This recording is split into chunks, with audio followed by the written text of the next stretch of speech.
I'll take a slightly lower return so I don't have to worry about it. A shorter term lease with a dodgy tenant, you'll pay, you'll say, well, there's a bit more risk. So it's a real measure of the risk there, Greg. So 6 to 8% yields, what's a good yield? What's a really strong yield?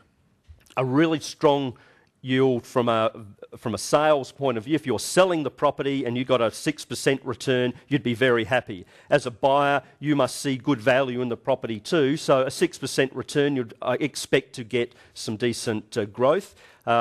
Depending on your borrowings as well, there's a lot of people with putting property into super, which isn't performing. It's a bit up and down at the moment. They're saying, well, I'm happy, I'll take a 6% return for the next 4 years, but with the rents also are always indexed, either to CPI or a set increase of some kind, so you're always going to get that growth. Fantastic. Tenancies, how long is it taking you to find tenants? So obviously, we don't want vacant properties running around in Adelaide or anywhere else in Australia. How long is it finding you, what's your vacancy rates, I guess is what I'm asking? Yeah, well, the vacancy rates vary for the type of property, so I'm not going to give you a direct answer to that. No, I'd love to. In the city, there's something around 7% for the vacancy rate across the board of office space. In the fringe, which is a Green Hill Fullerton Road, your vacancies there are in the region of 4 or 5%.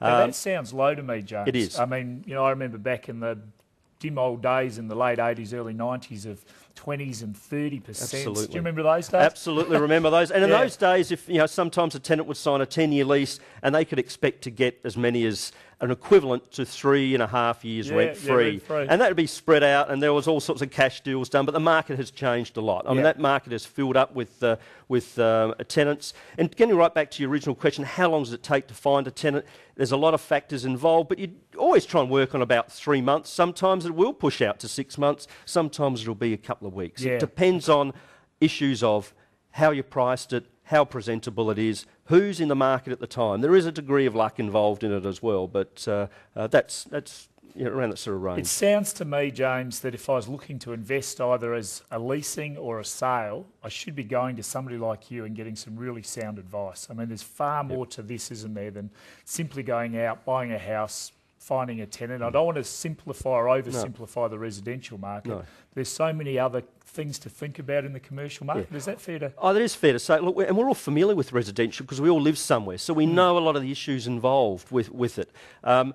Commercial industrial is strange to people because a lot of people don't ever have to deal with the commercial or industrial lease. So there are a lot of issues. The Retail and Commercial Leases Act, there's asbestos registers, there's the GST issue, there's, how do you structure your rent? The leases are not just a 2-page tenancy agreement. You need to get those prepared by a solicitor. There's a lot of factors that come into it. And you're right, you need to talk to someone like ourselves and familiarise yourself with the market. Fantastic. Okay, I'm going to put you on the spot. Commercial hotspots, where would you be buying if you're an investor? Well, if I was an investor, smaller, it depends where you're at. And I'm going to talk, let's say, under $1 million mark for investors, where the bulk of the people are and the bulk of the interest is.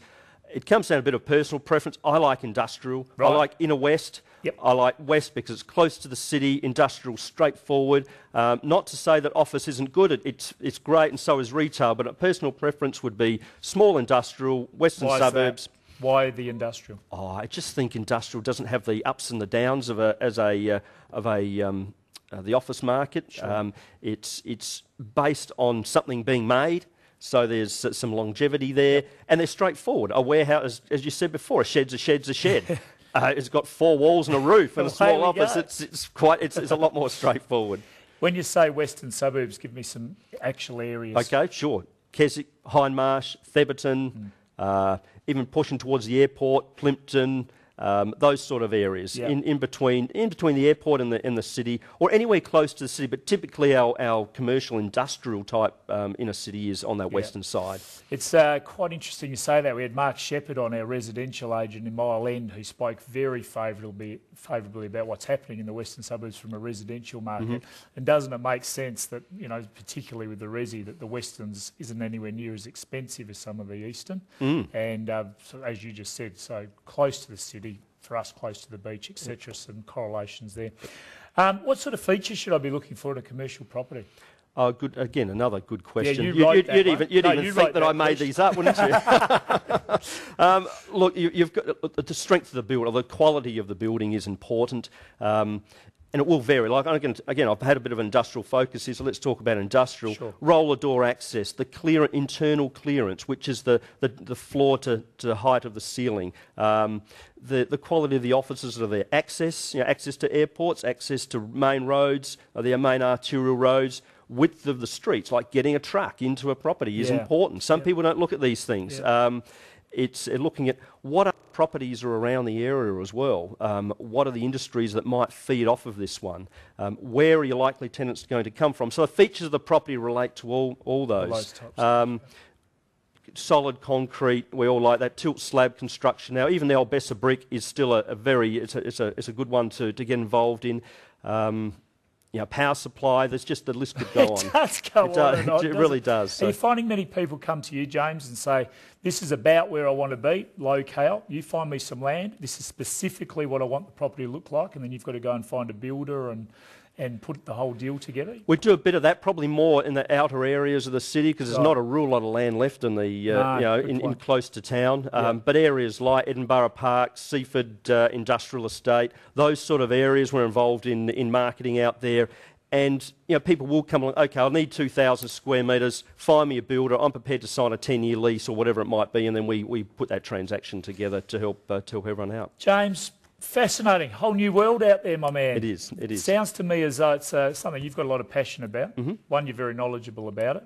It sounds as though to me, if you're thinking about investing in real estate, I'd just have a little sneaky look at the commercial side before you go and buy in the residential market, because these guys have got some really good property, but two, some really sound advice and business decisions.